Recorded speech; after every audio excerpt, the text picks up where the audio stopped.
Hello everyone, welcome back to TechCube GATE classes, Environmental Engineering Series, lecture number 51. तो हम आज continue करेंगे metrological factor से and we will see plumes behaviour.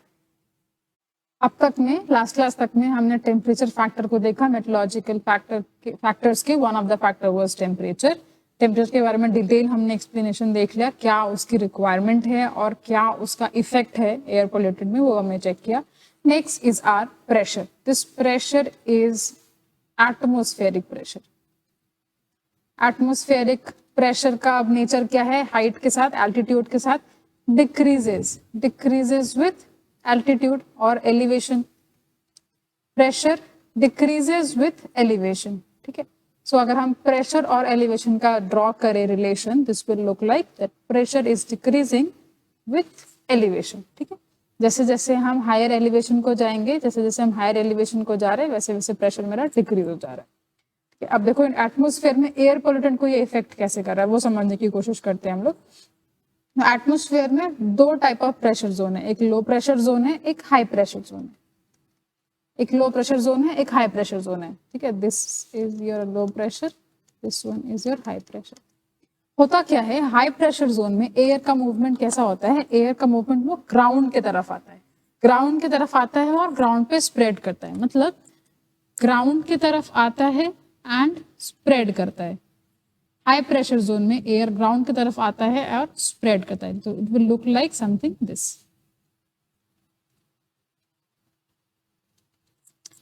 Low pressure zone में क्या था? जहां पे लो प्रेशर जोन क्रिएट होता है, जहां पे लो प्रेशर जोन होता है वो सराउंडिंग घिरा होता है हाई प्रेशर जोन से.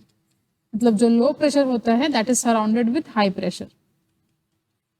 अब यहाँ क्या होता है, जैसे जैसे यहाँ पे ये स्प्रेड करता है, इसका मतलब लो प्रेशर जोन पे जाके वो फिलअप करता है.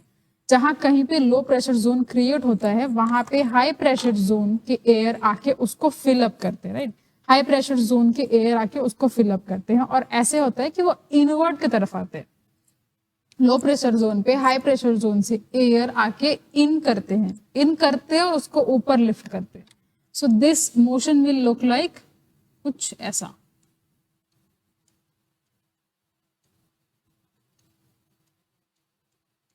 सराउंडिंग से चारों तरफ से, पूरे सराउंडिंग से हाई प्रेशर जोन से एयर आएगा और लो प्रेशर जोन को फिलअप करेगा. जहां पे लो प्रेशर जोन बन गया है वहां पे हाई प्रेशर जोन से एयर आके लो प्रेशर जोन पे फिल करेंगे मतलब इनवर्ट की तरफ आएंगे और इनवर्ट की तरफ आते हुए दोनों कोलैप्स, मतलब सब तरफ के एयर कोलैप्स करते हैं, कोलाइड करते हैं और अपवर्ड की तरफ जाते हैं. ठीक है, सो मतलब ये चारों तरफ से लो प्रेशर जोन पे फिलअप किया जा रहा है air by high pressure zone air, और ये अपलिफ्ट किए जाते हैं above the ground. High pressure zone पे क्या हो रहा है? हाई प्रेशर जोन पे एयर का मूवमेंट कैसा है? वो अबव द ग्राउंड से आते हैं और ग्राउंड के तरफ जाते हैं, ग्राउंड की तरफ उनका मोशन है और आउटवर्ड की तरफ स्प्रेड करते हैं. ये बिलो जाते हैं, मतलब ये ग्राउंड के तरफ जाते हैं और स्प्रेड करते हैं. लो प्रेशर जोन पे ग्राउंड से ऊपर जाते हैं और इनवर्ड की तरफ जाते हैं. सो this is called cyclone and this is called anti cyclone. ठीक है, अब देखो हमारे लिए अच्छा कंडीशन कौन सा है? जो ग्राउंड से ऊपर पॉल्यूटेंट चला जाए या पॉल्यूटेंट को ग्राउंड पे लेके आए? ऑब्वियसली जो ग्राउंड से ऊपर पॉल्यूटेंट को ले जाए. सो this is your cyclone condition. मतलब लो प्रेशर कंडीशन जो है which is your cyclone condition is good condition for environment. यहाँ पे मिक्सिंग और डिस्पर्शन हो सकता है, यहाँ पे एयर को, पॉल्यूटेंट को अबव द ग्राउंड लेयर लेके जाया जा सकता है. High pressure zone is your anti cyclone, और एंटी साइक्लोन क्या है? Is not good for environment. तो ये गुड कंडीशन है, दैट मीन्स ये अनस्टेबल कंडीशन है. जो एंटी साइक्लोन कंडीशन है दैट इज स्टेबल कंडीशन, और stable condition is not good for dispersion and dilution of pollutant. तो प्रेशर में हमें इतना ही ध्यान रखना है कि लो प्रेशर जोन जो है, जहां लो प्रेशर क्रिएट हो रहा है that is your cyclone zone. और साइक्लोन में क्या हो रहा है? अनस्टेबल कंडीशन क्रिएट हो रहा है. Unstable condition is good for dispersion and dilution.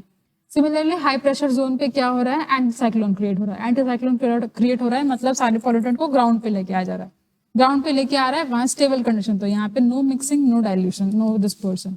So this is not a favorable condition. Low pressure zone, which is unstable, is a favorable condition. Next what we have is wind.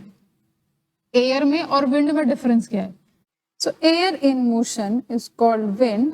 जहाँ पे air में speed है is called your wind. यहाँ पे क्या हो रहा है देखो, ये wind generate कैसे हो रहा है, originate कैसे हो रहा है? A force is exerted by the rotation of earth, which is called Coriolis force or Coriolis effect. इसके वजह से mass scale of mass amount of wind is generated.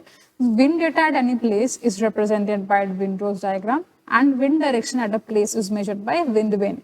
Direction measure कर रहा है, डायरेक्शन मेजर करना है, मतलब यहाँ पे देखो चारों साइड्स के डायरेक्शन मेरे पास में मेंशन्ड है.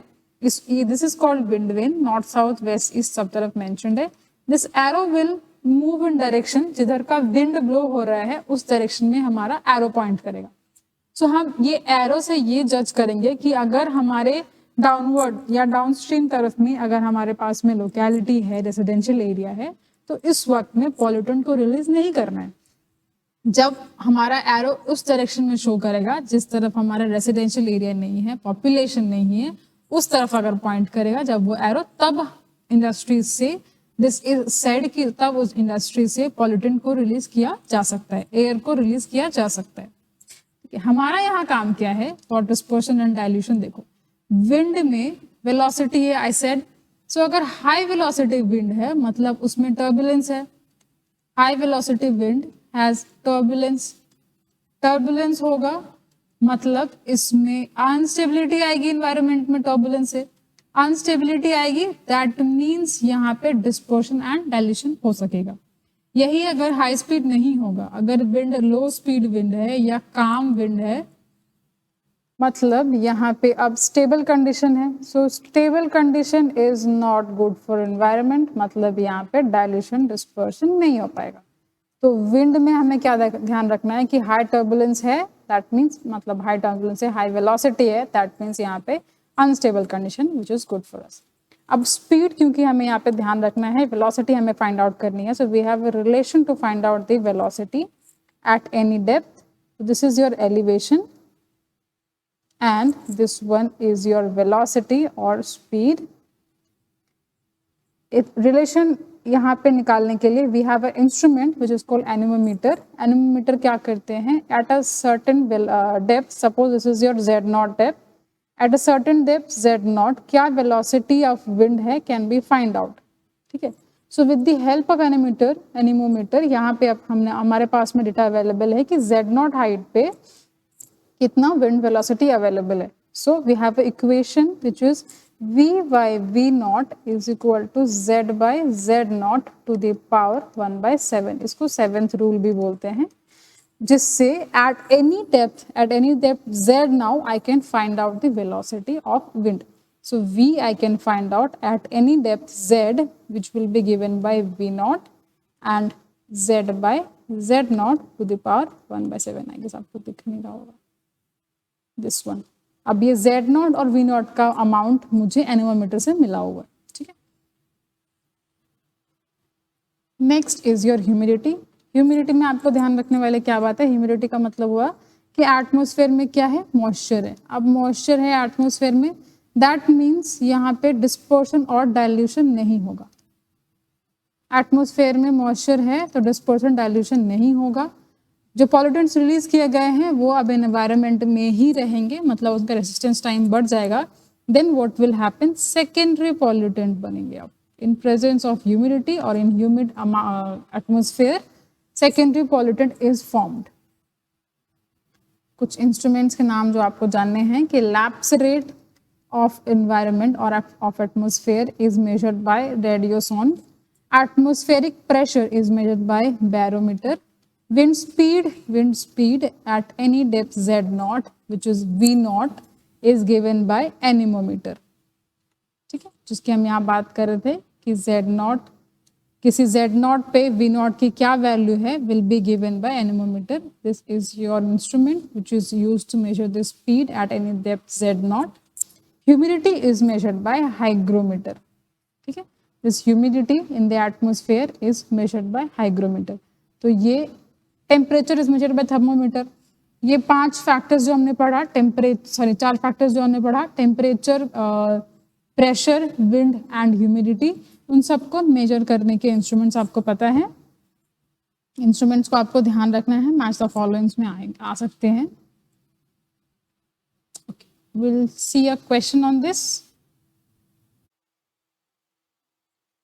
So question is saying using anemometer wind speed is measured at height 3 meter which is 2 meter per second. So ये बताना चाह रहा है कि एनेमोमीटर से मेजर किया गया स्पीड को at height z0. So z0 is equal to 3 meter, वहाँ पे v0 कितना है 2 meter per second. Find the wind speed at height of 300. So we know by 7th law का जो फॉर्मूला है हमारे पास में, जो इक्वेशन है हमारे पास में, that is v by v0 is equal to z by z0 to the power 1 by 7. So we have this z is now 300. We need to find out this v. So z is 300 by 3 to the power 1 by 7 into v0, which is 2. Please calculate this one. You will get the answer as 3.86 meter per second. Simple, इससे ज़्यादा complicate नहीं कर सकता question को। इसी से question था। ध्यान देने वाली बात ये है कि wind is responsible for horizontal dispersion and dilution of pollutant. Temperature के हिसाब से हमने देखा था कि temperature is responsible for rising of the that means vertical movement of the pollutant. Wind is responsible for the horizontal movement of the pollutant. ठीक है, तो इतना ही है इन सब टॉपिक्स में। Humidity, pressure and your wind में छोटे छोटे टॉपिक्स है ये। टेम्परेचर इज वास्ट टॉपिक, वो अभी भी कंप्लीट नहीं हुआ है। उसमें अभी भी ALR और ELR के बारे में कुछ और बातें करनी है। देखो यहाँ पे क्या हो रहा है, यहाँ पे ध्यान दो। ये जो धुआं है जो इंडस्ट्री से लिबरेट किया गया है, देखो इन सब में डिस्पर्शन डाइल्यूशन का एक अलग नेचर दिख रहा है। सब में एक सेम कोई फॉलो नहीं कर रहा है। यहाँ डिफरेंट टाइप्स ऑफ एग्जाम्पल लिए गए जिसमें अलग अलग type of behaviour is observe in the plume. जो धुआं है उसको प्लूम कह रहे हैं, इस प्लूम। और इसी के बिहेवियर के बारे में मुझे जानना है अब कि ये क्यों अलग अलग बिहेव कर रहा है। कोई ऐसे मोशन में है, कोई अलग मोशन में है, ये अलग अलग बिहेवियर ये क्यों फॉलो कर रहा है, what is the reason behind. तो ये अब हम समझने की कोशिश करेंगे कि कब ऐसा दिखेगा, कब ऐसा दिखेगा, कब ऐसा दिखेगा। ये डिफरेंट नेचर कब दिख रहा है हमें, ये कब हो रहा है ऐसा, ये हमें जानना है। ये हम पता चलेगा अब जब हमने पूरा सारे फैक्टर्स को पढ़ लिया है that is responsible for the dispersion and dilution. अब हमें ये पता चलेगा कि ये सब क्यों हो रहा है। ठीक है, let's start. Is your ALR, this blue one is your ELR, red one is your ALR. यहाँ पे हम ये देख रहे हैं कि ELR is again more than ALR. This is your super adiabatic condition. Super adiabatic condition is your unstable condition. Unstable condition में हमने क्या देखा था प्रीवियस क्लास में कि अच्छा डिस्पर्शन, अच्छा डाइल्यूशन हो रहा था पोल्यूटेंट का। सो यहाँ पे बिहेवियर कैसा होगा प्लूम का, धुएं का बिहेवियर कैसा होगा, this will be super unstable and this will go on mixing and dispersing. So this will look like this. So this kind of behavior of plume is called looping. Loop बन रहा है, this kind of behavior is called looping. ठीक है, हम कल बहुत खुश हो रहे थे ये समझ के ना कि अनस्टेबल एनवायरनमेंट है, अच्छा डिस्पर्शन हो रहा है, अच्छा मिक्सिंग हो रहा है, पॉल्यूटेंट कॉन्सेंट्रेशन कम हो जा रहा है। बट देखो प्रॉब्लम कहाँ हो रही है, जस्ट बिकॉज कि यहाँ पे कंटिन्यूस डिस्पर्शन हो रही है, कंटिन्यूस मूवमेंट है, डाइल्यूशन हो रहा है, अनस्टेबल कंडीशन है। तो अब अनस्टेबल कंडीशन में मिक्सिंग होगी। So what will happen that this will come to the ground as well. This is not a best condition, but हाँ जब तक वो ग्राउंड पहुंचा तब तक उसकी कॉन्सेंट्रेशन कम हो जा रही है। So I can say it's a good condition, but this is not the मतलब बेस्ट कंडीशन। ठीक है, next one is when your ELR is less than ALR, तब क्या रहा था, सब adiabatic कंडीशन हो रहा था। सब adiabatic कंडीशन मतलब स्टेबल कंडीशन। स्टेबल कंडीशन में क्या हो रहा था कि हमारा plume was not able to rise। ठीक है, plume was not able to rise, so what will happen, this plume will rise a bit, but उससे ज़्यादा वो मोशन में उससे ज़्यादा वो राइज नहीं कर पाएगा, थोड़ा थोड़ा राइज कर पाएगा। So this will form a cone like shape. So when ELR is less than ALR, then plume behaviour जो फॉलो करता है this behaviour is known as coning. Coning भी अ बैड कंडीशन, क्योंकि यहाँ पे भी देखो this will ultimately come to the ground. ये थोड़ा थोड़ा करके कोन बना रहा है, but this will ultimately come to the ground. Again stable condition is a bad condition, not good.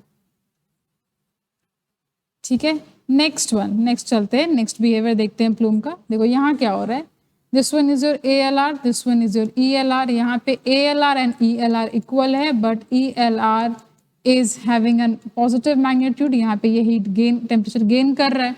इसमें हमने क्या देखा था कि वर्टिकल मूवमेंट ऑफ पॉल्यूटेंट हो ही नहीं पा रहा था, वर्टिकल मूवमेंट नहीं हो पाएगा।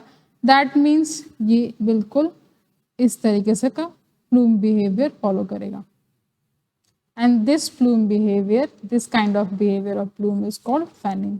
बिल्कुल फैन के जैसे एक हॉरिजॉन्टल लेवल पे वो ट्रेवल करेगा। इसको हम लोग क्या बोलते हैं, इन्वर्जन। अब देखो इन्वर्जन गुड है, बैड है, वर्स है, बेस्ट है, क्या है। तो यहाँ पे क्या हो रहा है, यहाँ पे प्लूम हमारा ट्रैवल कर रहा है हॉरिजॉन्टल डायरेक्शन में। दैट मीन्स इसके कॉन्सेंट्रेशन का मतलब प्लूम का डिस्पर्सन डायल्यूशन नहीं हो पा रहा है।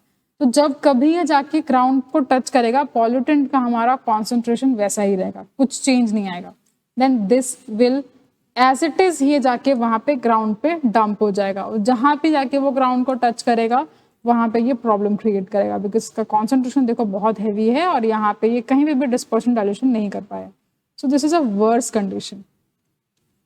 ठीक है, नेक्स्ट इज योर, अब देखो यहाँ पे ध्यान दो, ALR का तो फिक्स है, ELR सब एक्सपेरिमेंट करते हैं हम लोग। ALR के 3 नेचर्स हमने पढ़ लिए, ELR is lesser, ALR is higher and ALR equal to the ALR। अब देखो इसमें चेंज और इसमें एक्सपेरिमेंट कैसे कैसे कर सकते हैं। देखो यहाँ पे ध्यान दो, तो यहाँ पे बिलो लेवल पे देखो यहाँ पे इन्वर्जन हो रहा है, पॉजिटिव स्लोप है, इंक्रीजिंग स्लोप है। दैट मीन्स बिलो लेयर पे यहाँ पे क्या हो रहा है, इन्वर्जन हो रहा है। अपर लेयर पे यहाँ पे सुपर एडियाबैटिक हो रहा है। सो ऊपर सुपर एडियाबैटिक हो रहा है, ऊपर मतलब हायर एलिवेशन पे सुपर एडियाबैटिक हो रहा है, एंड बिलो लेवल पे नियर द ग्राउंड क्या हो रहा है, इन्वर्जन हो रहा है। सो नियर द ग्राउंड अगर इन्वर्जन हो रहा है, मतलब नियर द ग्राउंड कोई मिक्सिंग नहीं, कोई डायल्यूशन नहीं, सुपर एडियाबैटिक किसी एलिवेशन पे हो रहा है। दैट मीन्स सारा डिस्पर्सन डायल्यूशन जो होगा प्लूम का वो अबव द इन्वर्जन होगा, जो भी होना होगा। सो देखो इसका बेनिफिट क्या है, जस्ट बिकॉज के नीचे हमारा इन्वर्जन लेयर है तो इसके नीचे कोई भी डिस्पर्सन नहीं होगा, कोई पॉल्यूटेंट नहीं आ पाएगा, ग्राउंड लेवल सेफ। एक एलिवेशन पे जाके यहाँ पे डिस्पर्सन और मिक्सिंग शुरू होगा, मतलब डिस्पर्सन और डायल्यूशन होगा। तो जो भी डिस्पर्सन डायल्यूशन हो रहा है, जो भी ट्रैवलिंग ऑफ पॉल्यूटेंट हो रहा है, वो अबव द इन्वर्जन हो रहा है, एक अच्छे एलिवेशन पे हो रहा है। सो यहाँ पे जस्ट बिकॉज कोई लाइफ के साथ में इंटरेक्शन नहीं है पॉल्यूटेंट का, किसी प्रॉपर्टी के साथ में इंटरेक्शन नहीं है पॉल्यूटेंट का, so this is our best condition. और इस कंडीशन का नाम है लॉफ्टिंग। लॉफ्टिंग, ठीक है, जब ग्राउंड लेवल के पास में इन्वर्जन हो और एक अच्छे हाइट पे एट अ सर्टेन एलिवेशन अगर सुपर एडियाबैटिक हो, तो यहाँ पे इन्वर्जन होने की वजह से, नीचे में इन्वर्जन होने की वजह से कोई पॉल्यूटेंट नहीं आएगा, जो भी डिस्पर्शन डायल्यूशन होना होगा वो अबव द ग्राउंड होगा, एट अ सर्टेन एलिवेशन होगा। सो this is a best condition. ठीक है, दैट मीन्स अगर बिलो इन्वर्जन है और एल्टीट्यूड पे अबव सुपर एडियाबैटिक है, then this is the best condition।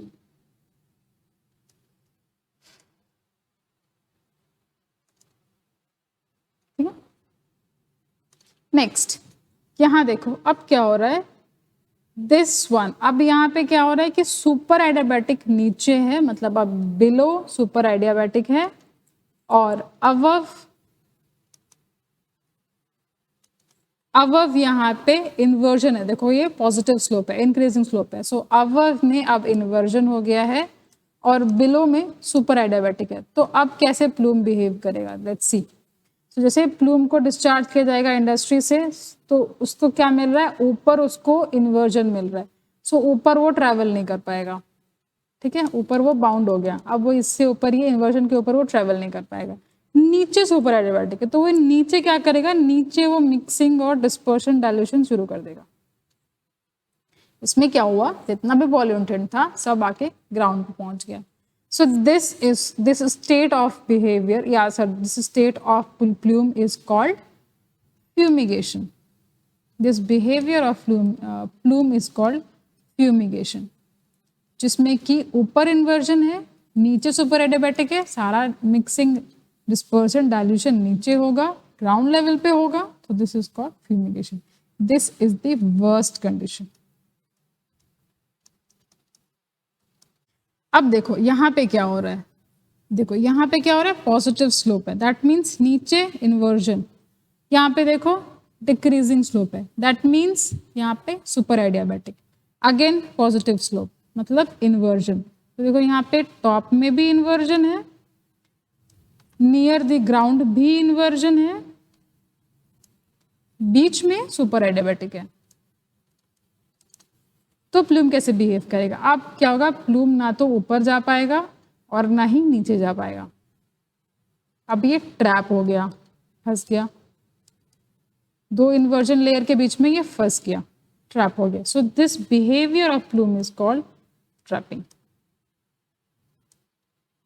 देखो जैसा जिसका ट्रैवलिंग बिहेवियर है वैसे उसी हिसाब से उसका नाम रखा गया है। Last one, this is your ELR, this is your ALR। अब इन दोनों का ही नेचर कैसा है, डिक्रीजिंग है, दोनों का ही मैग्नीट्यूड कैसा है, सेम है। इसमें प्लूम कैसे बिहेव करेगा, this plume will behave like this. अब ये सब ऊपर जाएंगे, ऊपर ही डायरेक्टली वर्टिकल मोशन होगा और उस वहीं पे इनका डिस्पर्शन होगा, डाइल्यूशन होगा। So this kind of behaviour of plume is called neutral.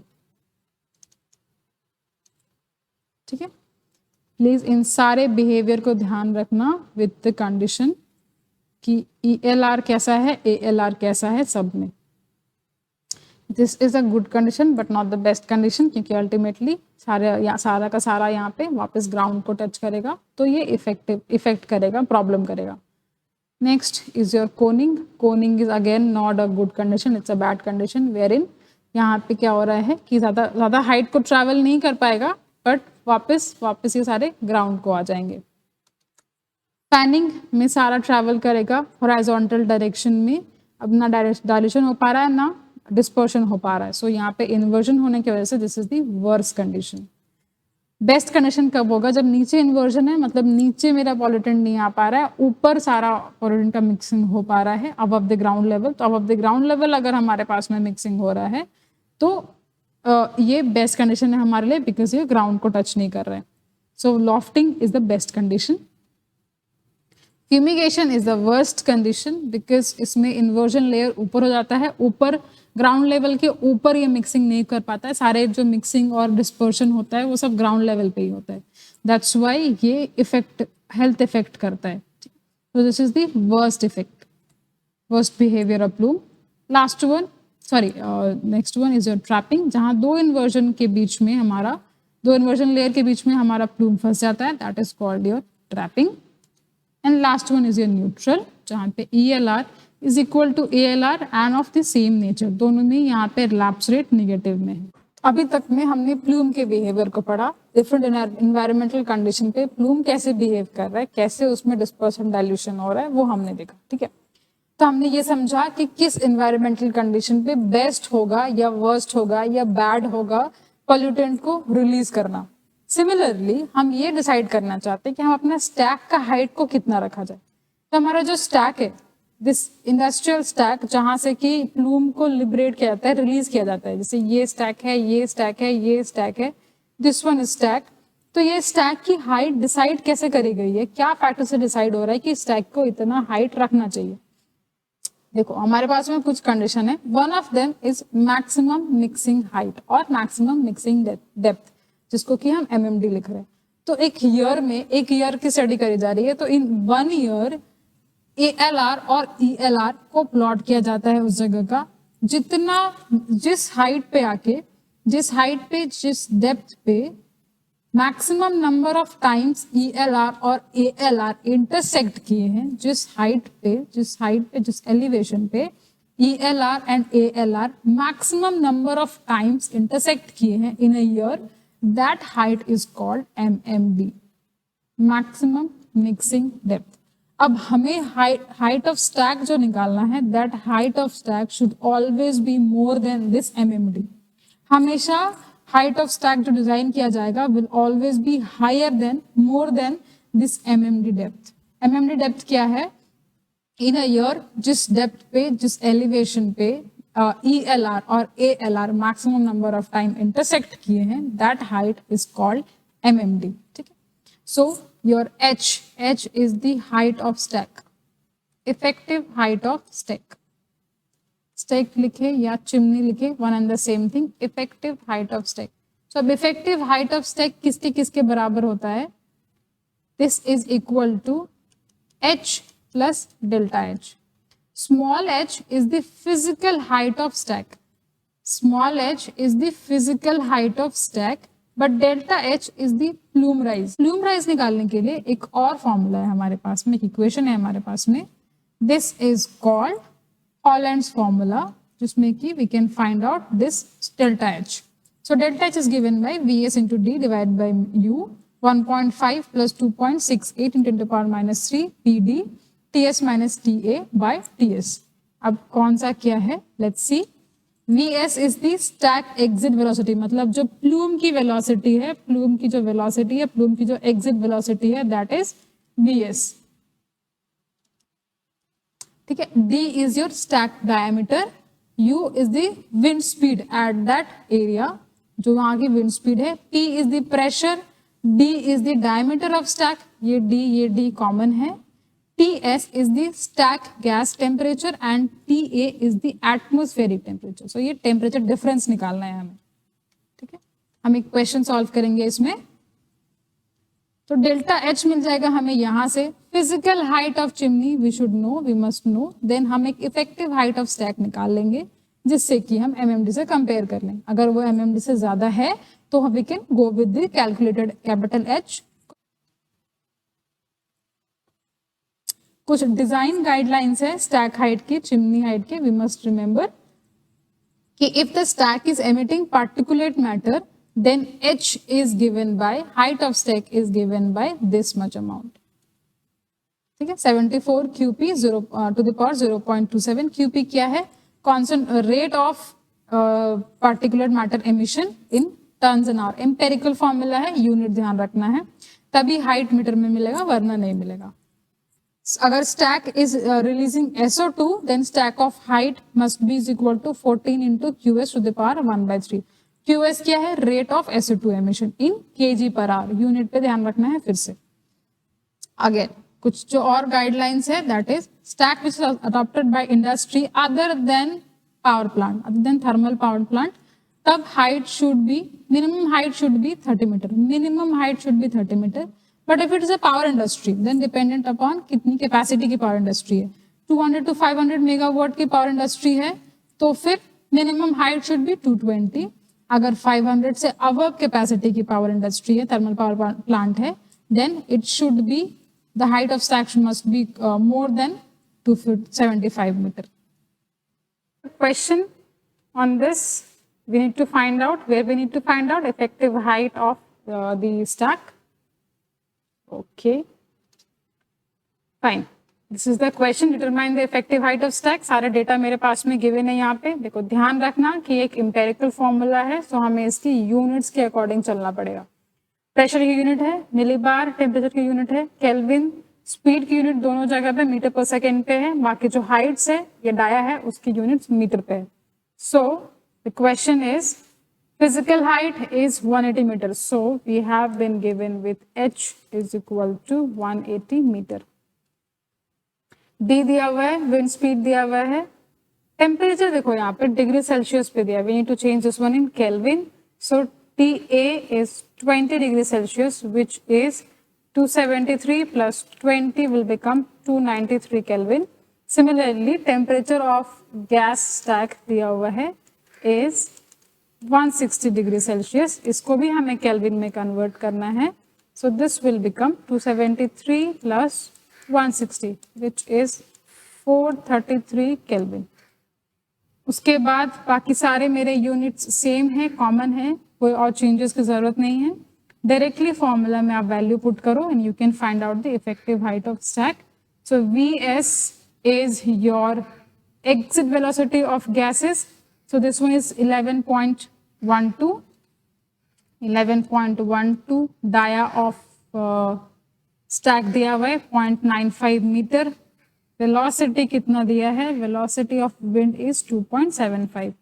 So 2.75 into 1.5 plus 2.68 into 10 to power minus 3. Pressure is given as 1000 millibar and dia is again 0.95. So 1000 millibar into 0.95. Temperature difference निकालना है मुझे stack का और air का, मतलब atmosphere का। So this will be 433 minus 293 divided by 433. Calculate this one, you will get the effective height of stack, height of plume as 8.92 metre. So height of plume मतलब plume rise की height कितनी है मेरी? 8.92 metre. So effective height of stack will be h plus delta h, small h plus delta h।